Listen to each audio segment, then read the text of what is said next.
here's my cry.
Ladies and gentlemen, welcome to the Cosmic Connection, your UFO connection for the Pacific Northwest. We are broadcasting live from the secret underground studios of Multnomah Community Television, Channel 21, Gresham, Oregon, live on the CAN Network, Channel 11. June 4th, 2000, ladies and gentlemen, we have a very exciting show for you today.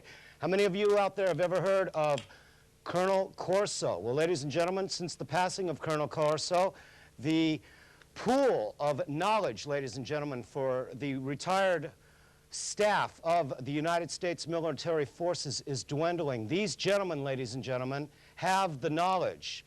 They just don't have the wherewithal and the accesses to pronounce and let you, the audience, know of their past experiences. My guest today is a Command Sergeant Major, Robert O'Dean. He is retired.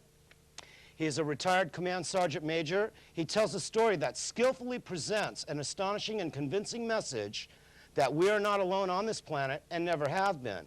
Propelled upon a quest to share his discovery of a highly classified document he came upon during his military career, he has continued his agenda to inform the public about extraterrestrial life and our government's connection.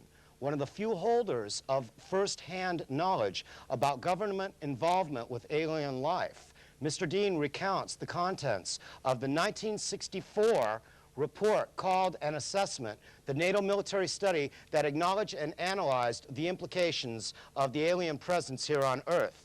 Mr. Dean's history includes 40 years of research in the UFO field. He has spent 27 years of active duty in the United States Army, where he retired as Command Sergeant Major after serving as a highly decorated infantry combat veteran.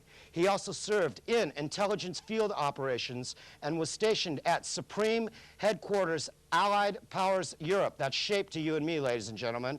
The military arm of NATO. His cosmic top secret, that is a cosmic top secret clearance, opened the way for his study of the highly controversial document of which he now speaks. Mr. Dean also spent 14 years as an emergency service manager with the Federal Emergency Management Agency, FEMA, for the Arizona Pima County Sheriff's Department. He is the former Arizona Assistant Director and Pima County Director for the Mutual UFO Network and is a former member of the UFO Studies, CUFOS, and the Ancient Astronaut Society. He also served 12 years as a member of the Board of Directors for the Aerial Phenomenon Research Organization known as APRO. Ladies and gentlemen, it is my great privilege to present to you, the worldwide audience, Command Sergeant Major Robert O'Dean from Phoenix, Arizona. Robert O'Dean, welcome to the Cosmic Connection, sir. We welcome you. Cosmo, thank you. That was a lovely introduction. I'm very impressed with my past. I didn't realize I'd been doing that many things. It's nice to be talking with you. Sir, it is my pleasure, and as I've told you and the audience on previous shows, Dennis and myself hold you as a very knowledgeable individual. To people who have never heard you before, we have the utmost respect, and we commend you, sir, on your dedication to throw out the security oath, as it were, and for you to stand up for what you think is right. Well, I appreciate you saying that. I have kind of looked upon myself over the years as a bit of a maverick. I'm an ornery old cuss. I'm 71, Cosmo. I'm getting up in years, and I'm not going to be around forever. And the older I get, the more ornery I become, because I'm angry about what has happened over the last few years involving the United States constitutional system. I think that's the thing that really ticked me off the most and got me started and keeps me going and keeps me speaking out about this issue. You know, it isn't simply the issue of extraterrestrial intelligence. It isn't simply the matter of unidentified flying objects. Anybody who's done his homework and done any real research over the years knows that both UFOs and the ET intelligence behind them is a reality. But there are people in government who are apparently trying to keep this from the world, keeping it from the American people and from everybody else, for that matter. Yes, sir. I'd like to interrupt you just for a moment, sir. You have a new videotape that is available to the public. Since we are cable access, there are a couple of rules. One, we cannot announce monetary, and another thing is, sir, you can speak as candid as you want. Well, I appreciate that. Thank you. You're very welcome, sir.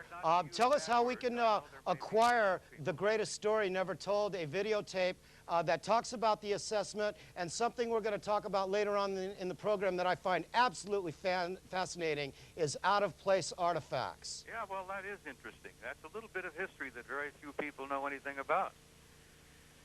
But my biggest complaint, Cosmo, over the years has been the damage to our constitutional system.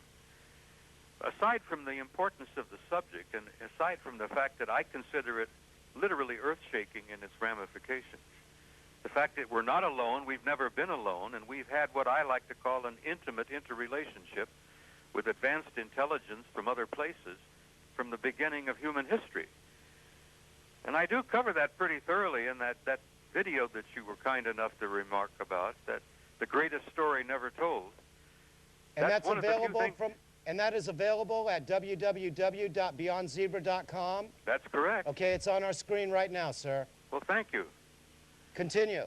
But let me get back to my real anger here, is that apparently over the years, Cosmo, something has happened in the American constitutional system. We've ended up with a government that we don't know really who we're talking about when we say government.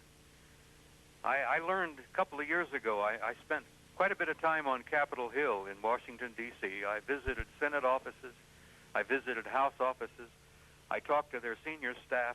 I tried to promote the idea of coming out with something like an open hearing in Congress on this issue. And you went there without fanfare? I went there without photographers, without a press conference. I went there quietly, and I was received very well in almost every case. Yes, sir. You know, they invited me in, they sat me down, they gave me coffee, and they were courteous, and they gave me little souvenirs of my visit and all that sort of thing. Right. But I wanted to push them in the direction of having open hearings. And I learned the hard way that Congress is literally scared to death of this subject, Cosmo. They don't want to touch it with a 10-foot pole. And I could never figure out why. I got the feeling that a sense of fear has been developed out there on this particular issue, and I can't for the life of me figure out why. But they're afraid to deal with it. And the other problem that angers me a great deal is, who the hell is our government these days? Who is it that's spending over $50 billion a year of taxpayers' money where there's no oversight and no accountability? That's the area that troubles me the most. I feel that this subject and this reality and the truth of this matter will eventually come out, Cosmo. Well, sir, I understand that you've had audience with Colonel Philip J. Corso. I knew Phil very well. Yes, I got to know the old gentleman before he died. Yes, sir. I met him in Roswell the first time in '97. He and I were speakers at the Roswell convention there. And I learned that our paths had crossed many years before while we were in Europe. Is that right? When he was on active duty and I was on active duty, I learned that Phil and I had been in the same area for many times, that we were both inspecting units out in the field. He was inspecting for 7th Army, and I was inspecting for V Corps. and our paths had crossed, and his name was very familiar to me. And then when I got to know him, I literally fell in love with him because he was a dear gentleman. He was a very honorable man.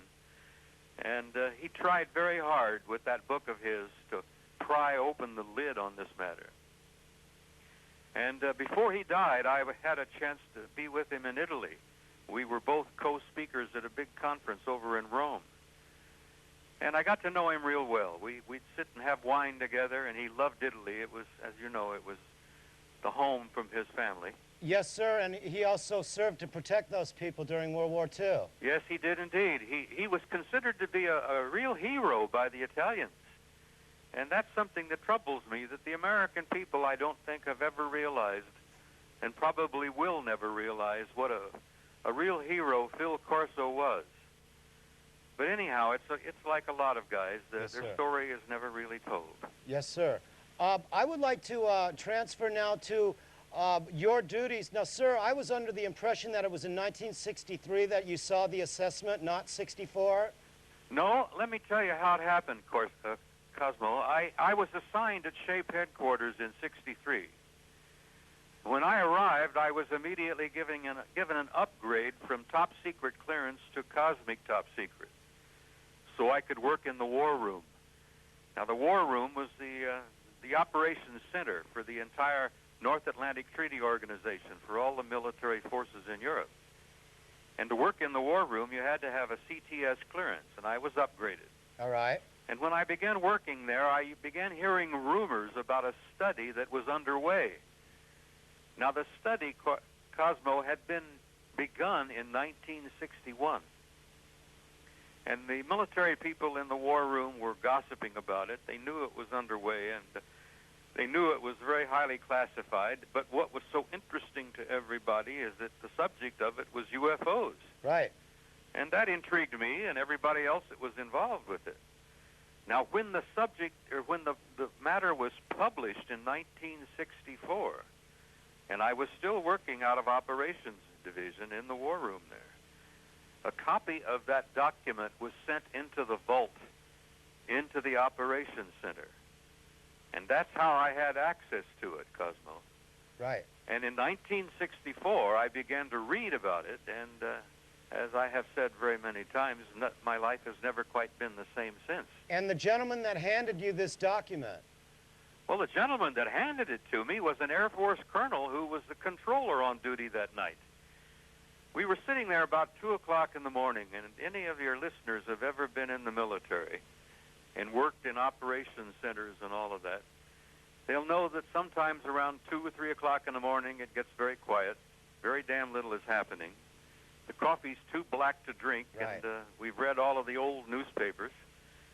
And like a lot of other guys, I was on a 12-hour shift, and I was twiddling my thumbs and a little bit nervous and said, oh, to hell with it, you know. Well, I was evidently a little bit agitated, and this Air Force bird colonel, who I worked very closely with, who was the controller, he was the senior officer on duty in there that night. He went over to the vault, and he pulled it out, and he threw this thing on my desk, and he says, here, Sergeant, read this. This will wake you up. That'll cure your boredom, too. And it sure as hell woke me up, Cosmo. I've never quite been the same since. Well, I'd like to introduce my co-host, Dennis, Robert O'Dean. My co-host, Dennis, my right-hand man, and he's in charge of our legal department. Dennis, Robert O'Dean. Greetings, sir. Well, Dennis, it's nice to hear from you. Are you aware he introduced you as Dennis the Menace? Among other things. Among other things. I was just commenting that you were bored, and I'm sure that document cured your boredom. Well, it sure as hell changed my life, damn it. It didn't just change the boredom. When I began to read it, Dennis, I realized that this was dynamite because I had been curious about the UFO matter, like most people have. But being a professional soldier, and most of my years I'd been in the infantry, I was a hard-nosed kind of guy. I didn't, really, I wasn't too interested in so-called off-the-wall subjects. But when I read this thing, it dawned on me that this was not only real, but my God, it was probably, it reflected, I think, and over the years I've been convinced of it, it reflects to me what I consider to be the most important issue of our time. Sure. And Dennis, probably very likely the most important issue in the history of the human race. Well, we couldn't agree more. I sense your frustration at which government we're speaking. Listen, my friend, listen. May I interrupt for a moment? Sure. You're fading from me, and I can't hear you very well. We'll try and rectify that. Please, if you would. Dennis again. Okay. You there? Yes, I'm here.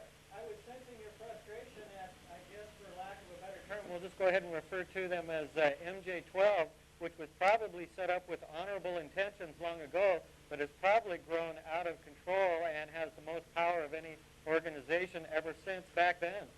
Well, that's what happened, I think, is that over the years, and most of you guys have probably done your homework and studied your history, but during the Cold War years after World War II, we developed a national security community that has literally grown so fast and gotten so powerful that we really don't know who's running the damn thing. Right. We know this, that Congress is not, and we also are well aware that the executive office is not. So the question is, who the hell is? And apparently these guys are running themselves, and I've come to that conclusion over the years. No kidding. So that's totally an unconstitutional situation. And when they can spend the kind of money that they can, of course, let's face it, money is power. And if they've got that kind of money and that kind of power, and they can spend it without being accountable to the American people, we're in dangerous waters there, Dennis. And our Constitution is in grave danger.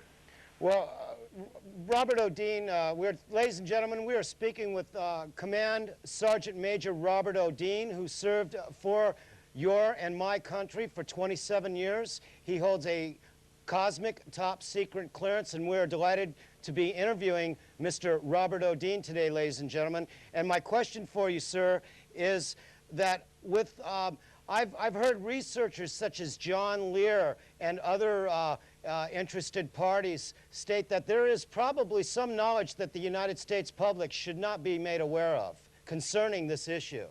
Well, you can argue about that, but I do not take that position. Okay. Listen, over the years, I've learned to have a great respect for the average American citizen. Now, you can call him all kinds of names, and you can tell him that he's got a beer belly and he sits with a can of beer and a bag of potato chips in front of the TV. And you can tell the world that he's this or he's that. But I've learned over the years that the average American citizen is not stupid, because you and I are part of that so-called average American citizen. Yes, sir. And there are lots of damn fine people out there that are very bright, who know they're being lied to, and they're fed up with it, and they want the truth. And well, just visit a VA hospital. I'm sorry? Just visit a VA hospital. Well, there you are. Yeah, there's an example. Listen, I think the American people can deal with the truth. Abraham Lincoln said as much one time. And everybody quotes him, and we quote Jefferson, and we quote Washington and all the great heroes. Right. We never seem to realize that some of the things they had to say were very true and very real. And Lincoln said many times, he said that the people themselves can be depended upon to deal with any situation. All they have to do is be given the truth. And that's the thing that I live by, and it's one of the reasons why I've been speaking out so loudly over the last few years, is that we've got to start telling the people the truth. They can deal with this subject, and I disagree with John. I know John Lear. Yes, sir. And I know some of the things he's discovered and stumbled across that frighten the hell out of him. But I think the truth, if it is told, will be, let's face it very honestly, immediately a great shock. There's no question about it. The truth will be a great shock to a lot of people. Yes. But the average American, I think, can deal with it. Damn it, the people in this country have gone through 200 years of trial and tribulation. They've gone through a whole lot of wars. They've gone through depressions. They went through a civil war. And I believe they can just about deal with anything if you fess up to them and tell them honestly and openly what's been going on.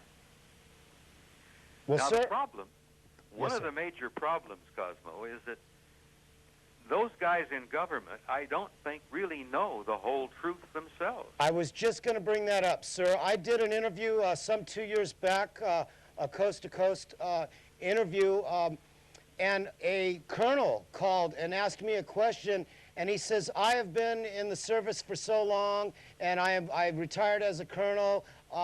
I was privy to very high classified information, and what you are saying, Cosmo, just doesn't hold water. And there was no way, I wasn't going to convince him. What can I do? So I treated him with the respect that his rank gave him, and I told him that I thought otherwise. Well, you can't argue with anybody like that. I gave up arguing with people a long time ago.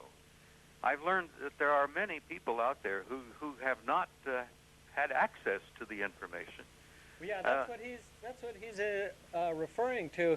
Is these people are so sure that they're so highly placed, and the few of them that find out otherwise are in shock and a little bit angry. They thought they had the highest clearance there was, and they find out that they didn't have the highest clearance. Well, you know, I ran across that with a British admiral here a few years ago. I had the opportunity to get to meet Lord Hill Norton. Yes. Peter Hill Norton. Now, he's a retired British admiral. He retired as about a 5-star admiral. He was chairman of the British Defense Staff for many years, which is about equivalent to our chairman of the Joint Chiefs. And Lord Hill Norton was very upset that his staff had not filled him in on many of these things.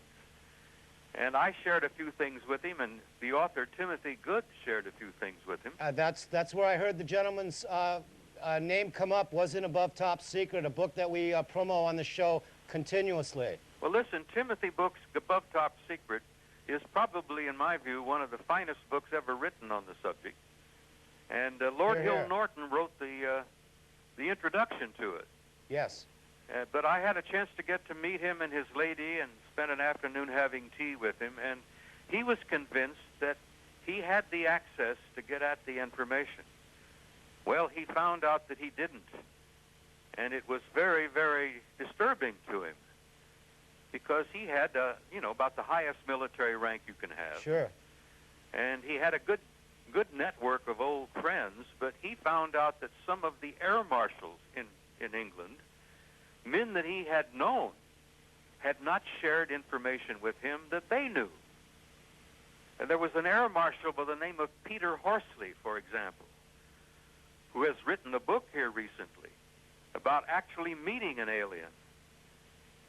Now, when you've got people like an air marshal of the Royal Air Force coming out and admitting now, before he dies, that he's seen this and he had this happen to him, we're getting to the truth slowly, but Air Marshal Horsley apparently never had shared any of the information he knew with Admiral Norton. And, you know, the intelligence community is a strange bird. I mean, I've been on the edges of it for a few years. And everything is compartmentalized. For example, you can have probably one of the highest clearances in the world, and yet if you don't have a need to know certain information, you're not going to know that information. That's correct. As a quick side note, our own Senator Wayne Morris, who is one of the most highly placed senators there was, also felt that he had the need to know.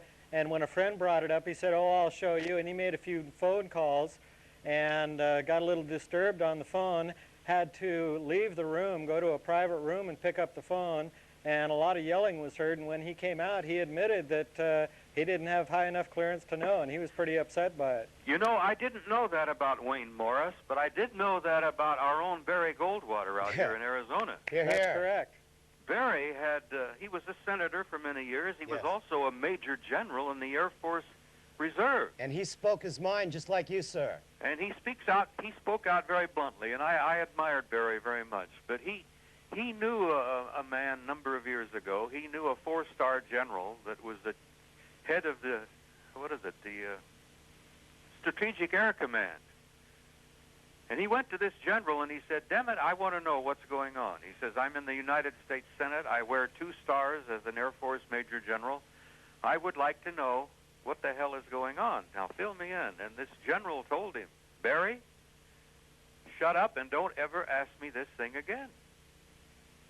And Barry Goldwater had to literally put his tail between his legs and wander off. This is how bad it has become over the years. It is so damn compartmentalized, and there are so few people in charge of the truth that you don't know where to go for the truth anymore. Absolutely. I'd like to get back for a moment for something, a subject you briefly touched on early was ancient artifacts, and you intimated that we had, or your words were, we've had an intimate relationship with these visitors, and there's several schools of thought on what that intimate relationship has been. Which line are you referring to?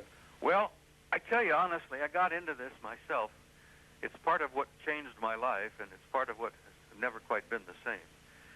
When I began to do real research on this issue, after I had been exposed and had a chance to read the assessment, I began my own search. And I've been working for well over 30 years, close to 40 years, trying to figure out what the hell this really means. And I've learned over the years that it really isn't about UFOs, and it really isn't about extraterrestrial intelligence. The story is a lot bigger than that. And I think that to some degree I can almost be sympathetic to these guys who really don't know how to come out and talk about it, or don't know how to release information.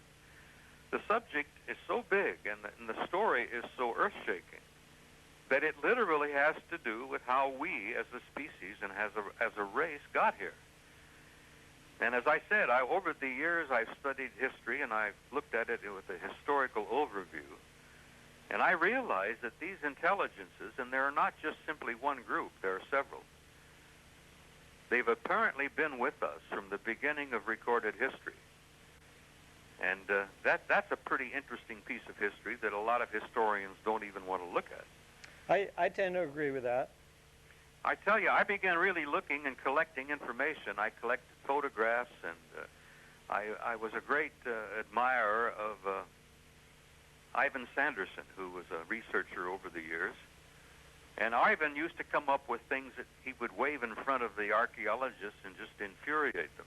Oh, yeah? He called them ooparts, out-of-place artifacts. Uh-huh. And some of these ooparts that Ivan used to find are really, I think, really challenging. Well, sir, in our chroma key background, we are showing excerpts from your wonderful tape, The Greatest Story Never Told, that can be available from the BeyondZebra.com website. Is that correct, sir? That's correct, yeah. I would like to know more information about this plate that, when set upon a scale and left alone on a scale in a 24-hour period, this item changes weight. Well, What's they never going have on figured there? that one out. What? That's the famous Lolodov plate. Tell us about it. Well, it was discovered by a Russian archaeologist in Nepal about the time of World War I. A Russian archaeologist by the name of Lolodov was up in the Nepal, up in the northern mountains of northern India. And he came across an old monastery, and he met some monks that showed him some interesting artifacts. What year? Well, this was about 1915, roughly. Whoa. Right after the Great War, right after Whoa. World War I. Because the etchings on there you would think were done yesterday. Well, they determined that the age of this thing was probably 3,000 or 4,000 years, maybe even older. Sure. The problem is they don't know what it's made out of. And Right. the last time that I knew about it, I read about it in this book, it was residing in the Museum of Anthropology in Berlin. And it's quite a famous artifact. And it's about 12, 13 inches in diameter. Okay. And it's about 1.5 inches thick, and they really don't know what it's made of. They think it's a combination of a metal and ceramic together, because when they tap it, it has a tendency to ring. And Lolodov brought it back, and a number of studies have been done on it, because first of all, it's got some engraving on the front. Right. That is very, very puzzling. There's some script of some kind and some figures incised upon it. But when they took it in the museum, they were amazed to find out that this thing, they put it on a scale. and they were weighing it. And they apparently left it on the scale, and they went off to have coffee or tea or dinner or whatever, and when they came back, they found out that the weight had changed. Unbelievable. On the graph. So they thought, no, something's wrong here. And so they left the thing on the scale overnight, over a course of about 24 hours, and they attached the graph recording device to it, and the damn thing changed its weight several ounces in 24 hours. It would gain weight, and then it would lose weight. And apparently it was connected somehow with the atmosphere, the barometric pressure. Okay. But they never figured out why, and the museum is very hesitant to let anybody drill into it or to cut into it. So it's still an anomaly, and it's still what old Ivan Sanderson used to call a new part. And I love it because I throw it out as an example of some of the things that we've got to deal with. So one of the things that intrigued me about it, Cosmo,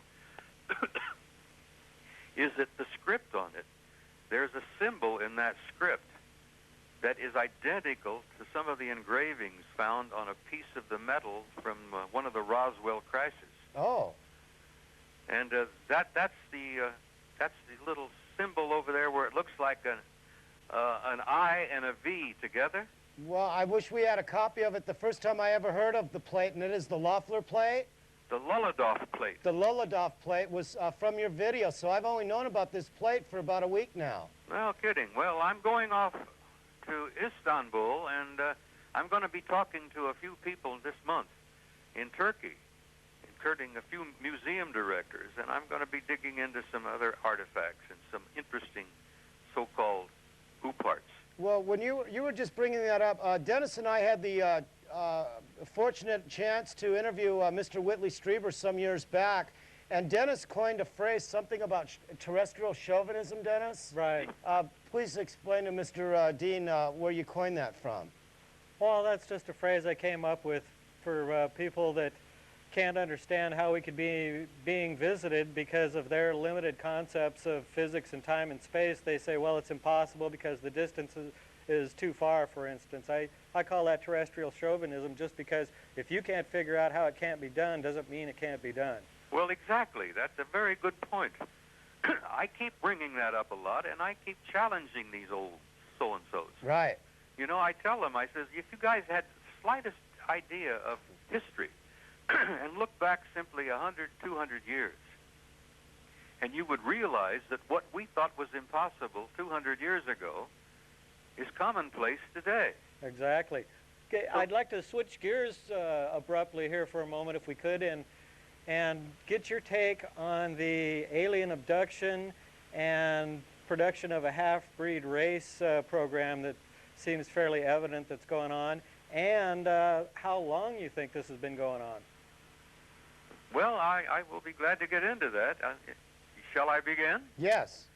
Well, as I told you before, when I began to really do my research and started looking at history and began to do an overview of history, it began to become apparent to me that our relationship, this interrelationship with this advanced intelligence, has been going on probably from the beginning of time. We even have cave drawings from the south of France and the northern mountains of northern Spain. There are drawings in caves that have been dated at 20,000 years. And we even have sketches and drawings on the walls of UFOs. Now, I mean, these artists were very good. Not only were they able to draw a mammoth or a mastodon, but they drew UFOs.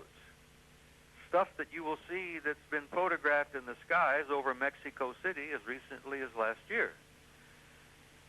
So I added a little bit up and put this together with that, and began to dawn on me that there has been evidence, literally evidence, that we've had what I call an intimate interrelationship, and I mean intimate. Because I've just about convinced myself that the human species as it is, we are not the product of evolution. Genetic engineering. We are the product of genetic engineering. And we're practically at the point in science in our own laboratories of doing it today ourselves.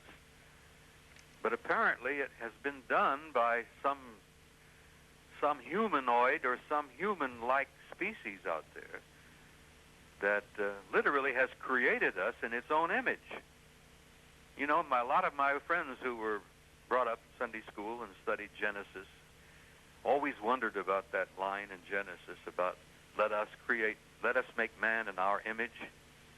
Well, apparently that same story is told in every great theological philosophy on the planet.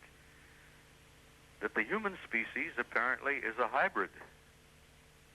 We did not evolve just from evolution. That we are indeed the product of high-tech laboratory genetic manipulation. Yes, and I believe Zecharia Sitchin, an expert on all ancient religions, backs you up on that 100%. Well, you know, I know Zechariah. I've had the opportunity to be on speaking engagements with him. And I really admire the old gentleman. I call him old gentleman. Hell, he's only I think he's a year younger than I am. Anyhow, he's a maverick also. He's a tough old bird, and he is one of the world's foremost experts on translating cuneiform, which is the ancient writing of the Sumerians.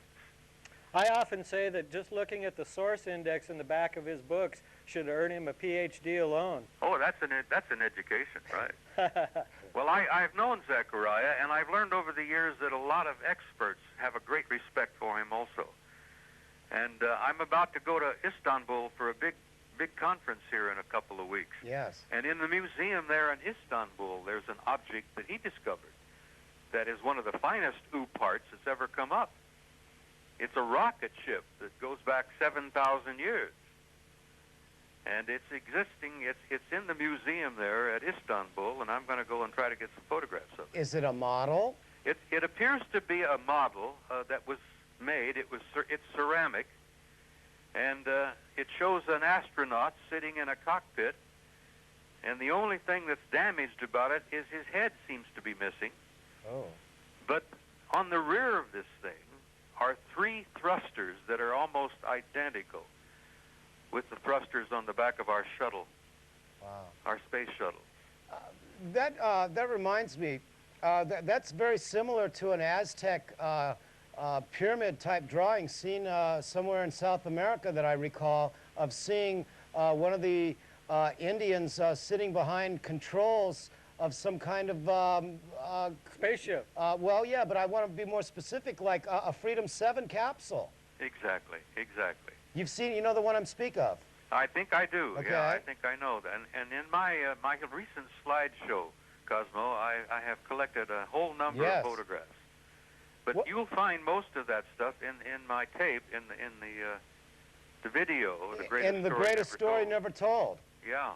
And that is The Greatest Story Never Told, ladies and gentlemen, and that Mr. Dean is making that available at www.beyondzebra.com. Mr. Dean, while you were talking there, I held up a photograph of the alien interview, and we noticed on several years back, you were and 3 other individuals were being interviewed.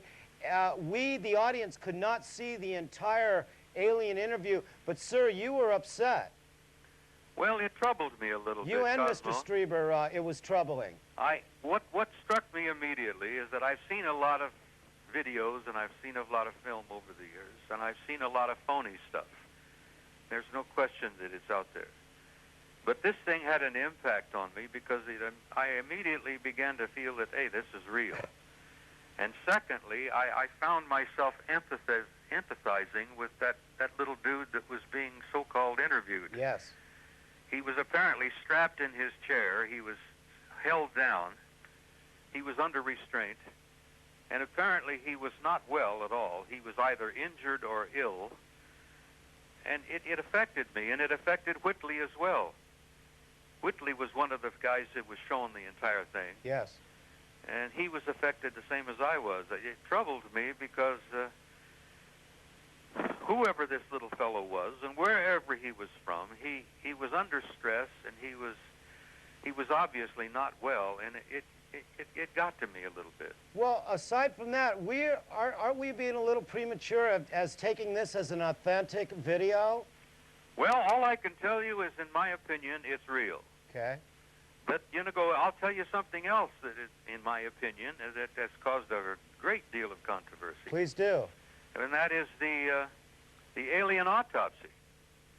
Now, everybody either has come out and said, hey, it's either real or it's phony, and most of them says, no, it's phony. Well, the Cosmic Connection is not laughing at the autopsy. It's still in our gray basket, and it's at the top. Well, listen, I have seen a lot of pictures, and I have actually seen photographs of alien autopsies.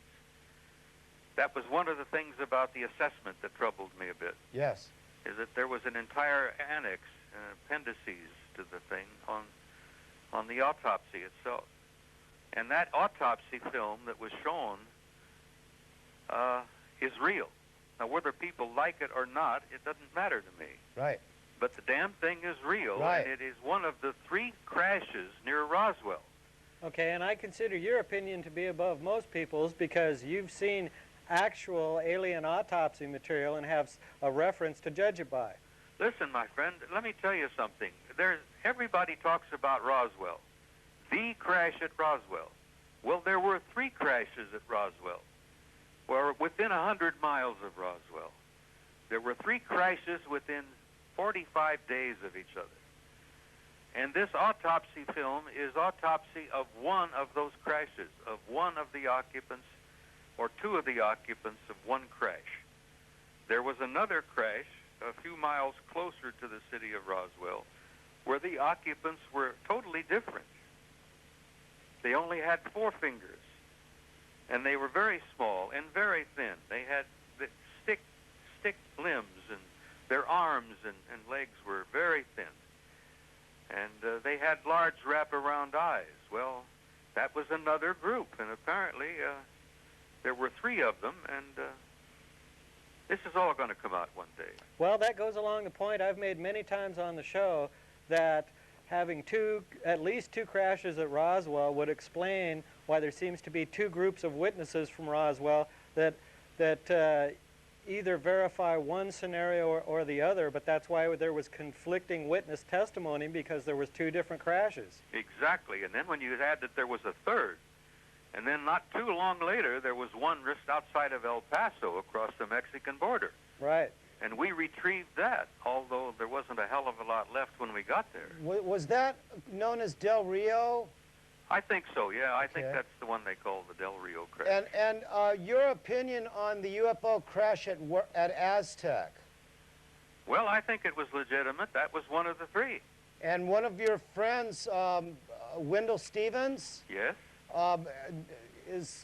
He's the publisher of that book, not the writer. William Steinman was the writer of that Yeah, book. Wendell published it. and Wendell Stevens is a good friend of yours. Exactly, yeah. Tell us about Billy Meyer, sir.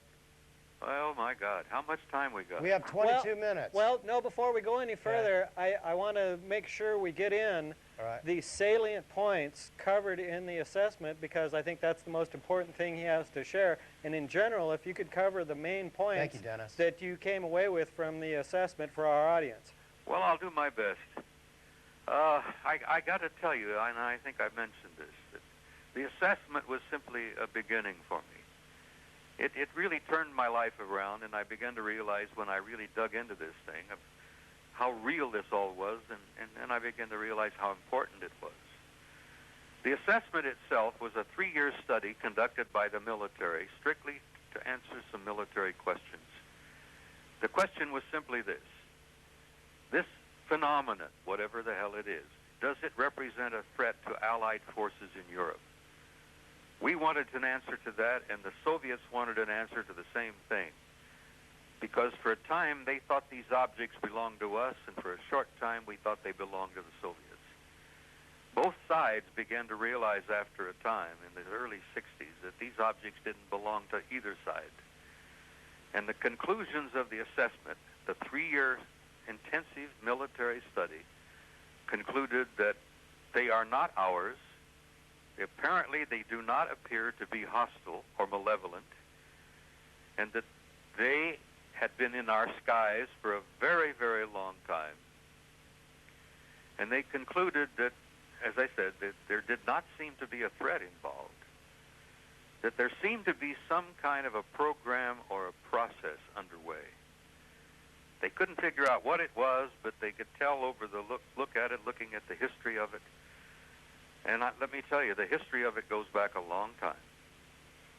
That apparently these intelligences have something in mind, that there is a program, a process that is unfolding. Now, when it concluded in '64, Cosmo, they concluded there were four different groups. Now, I've been told over the years, and people I respect, that we've learned that there are at least a dozen different groups out there, maybe even more. The thing that troubled the military back in the '60s so much was that one of these groups looks exactly like we do. Oh, is that right? And I mean exactly. Uh-huh.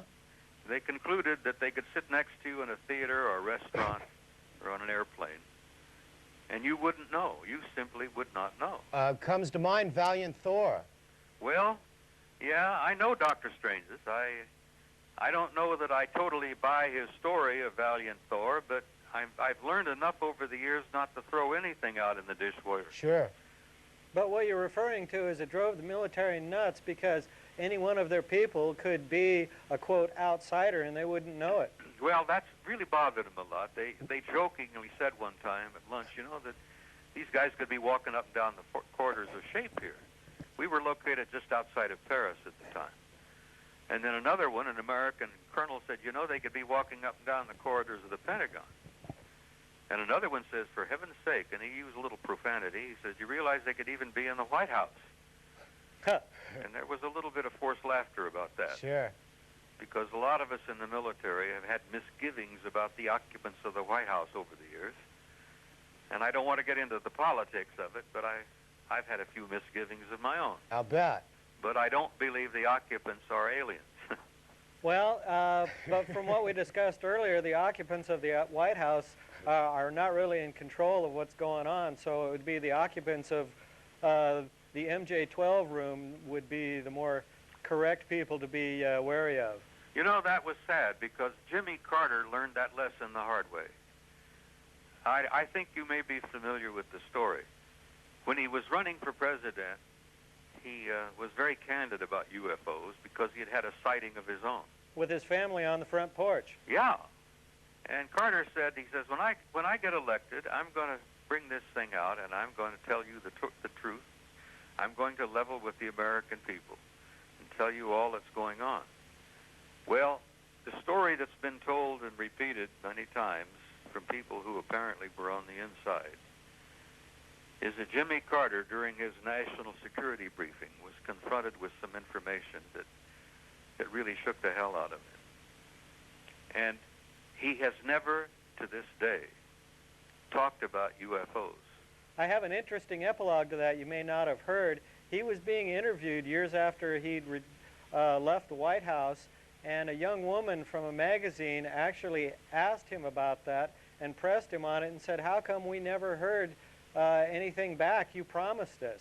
And he was on live TV at the time, and he looked rather uncomfortable and looked around and said, yes, well, they're still working on it, and I'm not allowed to talk about it. Exactly. And the Art Bell story where a caller came in and asked him at a book signing, and he was immediately rushed aside, and he said that, I don't know how true this is, but that a tear or tears came to his eyes, and he didn't say nothing, and the gentleman was ushered away after receiving an autograph from his book, and I heard that from the Art Bell show.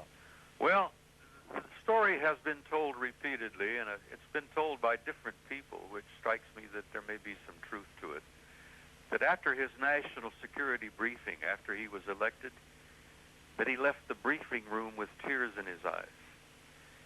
Now, interestingly enough, as you know, Jimmy Carter was a deeply committed Christian. I don't know whether you'd call him a fundamentalist or not, but he was a deeply committed Christian from Georgia, and the idea that this briefing so unnerved him that he had tears in his eyes strikes me as that he was given as much of the story as that they had to give at that time. Wow. And he simply couldn't deal with it. Wow. And that's another issue that I bring up, Cosmo, and that is that this beautiful young man from Galilee 2,000 years ago, in my opinion, was a part of this program. And in his own words, he has said as much time after time and time again. And I've asked some of my fundamentalist friends to go back and read the New Testament again. Right. About what Jesus of Nazareth had to say and think about it. And they'll get a new picture in their minds. Because he flatly said, I'm not from here. This is not my home. This is not my kingdom. And he referred them that there were many mansions in his Father's house. And he said You have 1 minute remaining. He said to them many times, he said, you are almost as gods. What I do, you can do, and even more. Well, with that, Mr.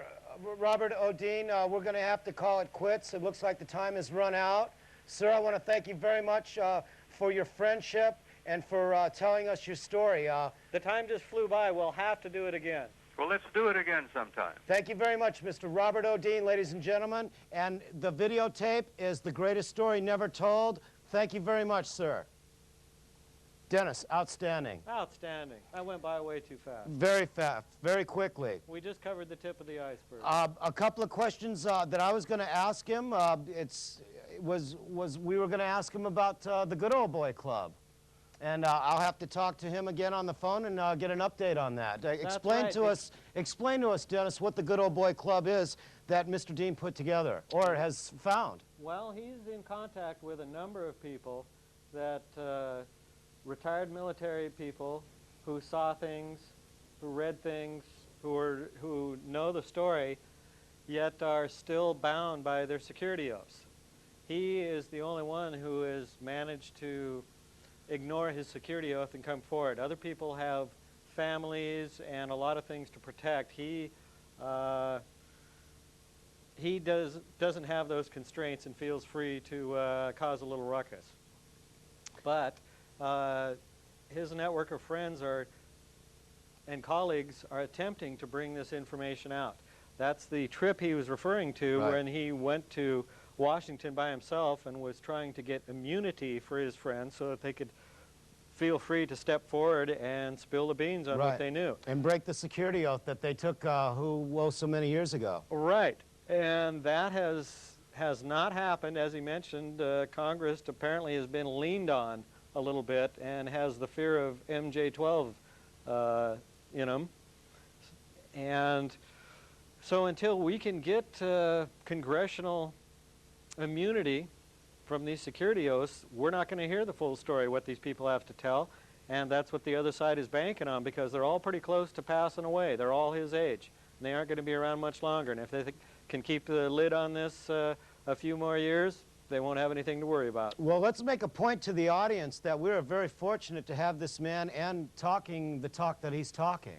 That's right. And he won't be around much longer. Look what a short time we had Colonel Corso. Right. We were desperately trying to get Colonel Corso for our show, and we're unable to connect before he passed away. So we were pretty fortunate to get him for an interview today. Well, we hope to have him on again, because we could do several hours with Mr. Odeen.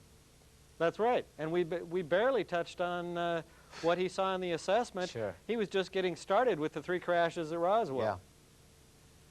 Yeah. And I'm sure he could fill us in, without naming names, on some of the information he's gotten from the Good Old Boy Network, and we would be astounded. He's in the position to set the record straight at this point. Absolutely. Dennis, any good books to notify the audience? Something that you might want to let them know to pick up? Well, anything come to mind? Besides some of the... I just got an email asking that same thing from a young man in Ohio. Okay. And I recommended him to get both books by Randall and Schmidt, The UFO Crash at Roswell and The Truth About the UFO Crash at Roswell, Colonel Corso's book, The Day After Roswell, and Timothy Good's Above Top Secret, which we spoke of today. Sure. Then I mentioned that I'm sure he has heard about alien abduction and is curious about it, and the best place to start would be Dr. David Jacobs' 2 books, who we had on the show not too long ago. Yes. That's the best place to start. Alien Jigsaw was his first book, and the second was well, The Threat. Alien Jigsaw. Oh. Okay. And that's that's two titles. Go ahead. And that's the best place, the best order to read them in, is the order that he wrote them, because he makes some progress in the second one, which you may not be able to follow if you haven't read the first. The foreword to his book was written by Bud Hopkins, who is my #2 favorite researcher in this area, only because his stories, he tells them as told to him, and those stories tend to jump around because of the jumbled memories. David Jacobs lays things out in an A, B, C, 1, 2, 3 manner that makes it very clear and precise as to what's going on.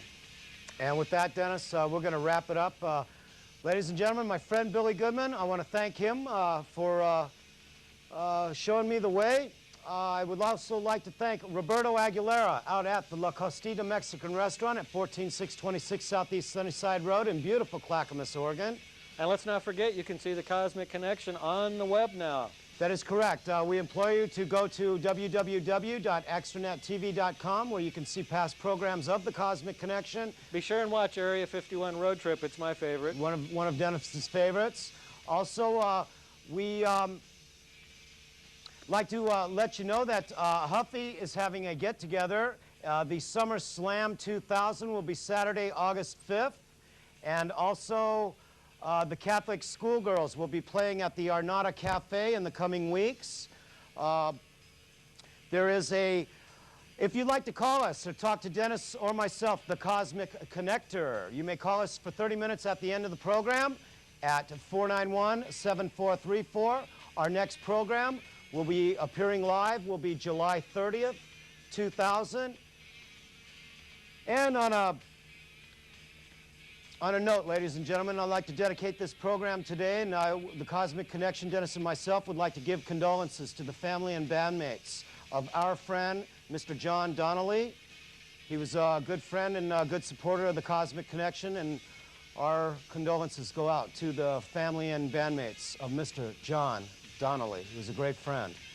Also, ladies and gentlemen, be sure to go to the Cosmic Connection viewing site at www.extranettv.com, or if you'd like to write us hard way, Post Office Box 86186, Portland, Oregon, 97286. Dennis, any closing remarks? I'll have to get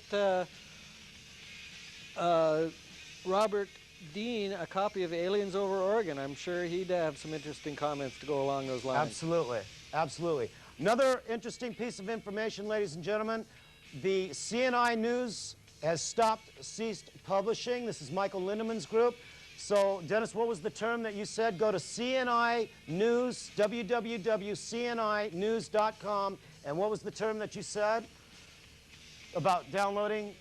Grab the information now before it's gone. Right, and there's a lot of good information up there, and there's some very interesting information about Wright-Patterson Air Force Base, Hangar 18.